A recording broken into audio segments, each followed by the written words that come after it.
नमस्कार साथियों, welcome back to Hariom inspires India. आज हम एक ऐसी तकनीक पर चर्चा करने वाले हैं जो धीरे धीरे आधुनिक युद्ध की पूरी प्रकृति को ही बदल रही है। यह है ड्रोन स्वार्म टेक्नोलॉजी। हाल ही में चीन की सेना ने अपने नए एटलस ड्रोन स्वार्म सिस्टम का प्रदर्शन किया है, जिस पर पूरी दुनिया की नज़रें, रक्षा विशेषज्ञों की नज़रें टिकी हुई है। और इस तरीके की जियोपॉलिटिक्स और डिफेंस में यदि आप इंटरेस्ट रखते हैं, आप हमारे चैनल को सब्सक्राइब कीजिएगा, जिससे कि हमारी खबरों की नोटिफिकेशन आप तक समय से पहुंच पाए। आखिर इस सिस्टम में ऐसा क्या खास है और यह हमें क्यों समझना चाहिए? अगर सरल शब्दों में समझें तो एटलस सिस्टम एक मोबाइल प्लेटफॉर्म है, यानी यह किसी भी एक जगह स्थिर नहीं रहते। इसे ट्रकों के जरिए कहीं भी ले जाया जा सकता है। इन ट्रकों से ही ड्रोन लॉन्च होते हैं और सबसे बड़ी बात है कि यह एक ऑपरेटर एक साथ 96 ड्रोन तक लॉन्च कर सकते हैं और कुछ ही मिनटों में पूरा झुंड या स्वार्म सिस्टम एक्टिव हो जाता है। यहाँ एक ज़रूरी बात समझनी होगी।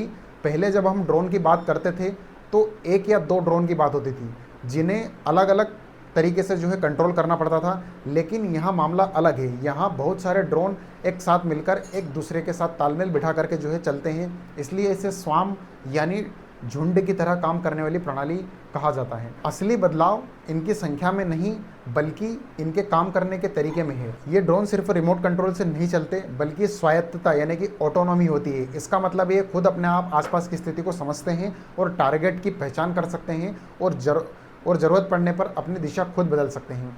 उदाहरण के लिए, अगर एक ड्रोन किसी कारण से ख़राब हो जाता है तो बाकी ड्रोन अपने आप अपनी परफॉर्मेंस को बदलकर मिशन जारी रखते हैं। इस टेक्नोलॉजी को चाइना इलेक्ट्रॉनिक्स टेक्नोलॉजी ग्रुप ने बनाया है।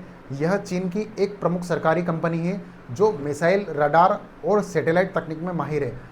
अब यह कंपनी ड्रोन और आर्टिफिशियल इंटेलिजेंस को जोड़कर युद्ध की एक नई पीढ़ी तैयार कर रही है। चीन पिछले कई सालों में आर्टिफिशियल इंटेलिजेंस वॉरफेयर की अवधारणा पर काम कर रहा है, जिसका सीधा मतलब है भविष्य के युद्धों में इंसान से ज़्यादा मशीनें और एआई फैसले लेंगे। अगर हम भारत के नज़रिए से देखें तो यह तकनीक चुनौतियों को लेकर आती है, खासकर हमारी सीमा यानी LAC, line of actual control. अगर ऐसे ड्रोन झुंड का इस्तेमाल हुआ तो हमारे पारंपरिक डिफेंस सिस्टम इसे आसानी से नहीं रोक पाएंगे।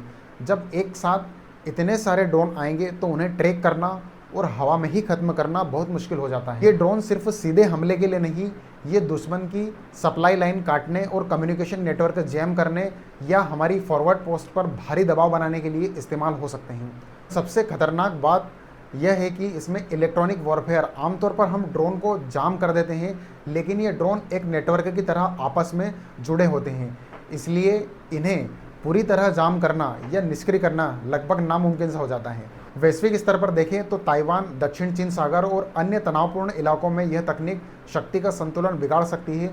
इसका मतलब ये नहीं कि पारंपरिक हथियार खत्म हो जाएंगे, लेकिन यह तय है कि युद्ध पहले से कहीं ज़्यादा तकनीक आधारित होगा। कुल मिलाकर ड्रोन स्वार्म टेक्नोलॉजी सिर्फ एक नया हथियार नहीं, बल्कि युद्ध की रणनीति में एक बहुत बड़ा बदलाव है। इसमें संख्या की गति और एआई का जो इस्तेमाल है, वह देशों को अपनी सुरक्षा तैयारी नए सिरे से सोचने पर मजबूर कर रहा है।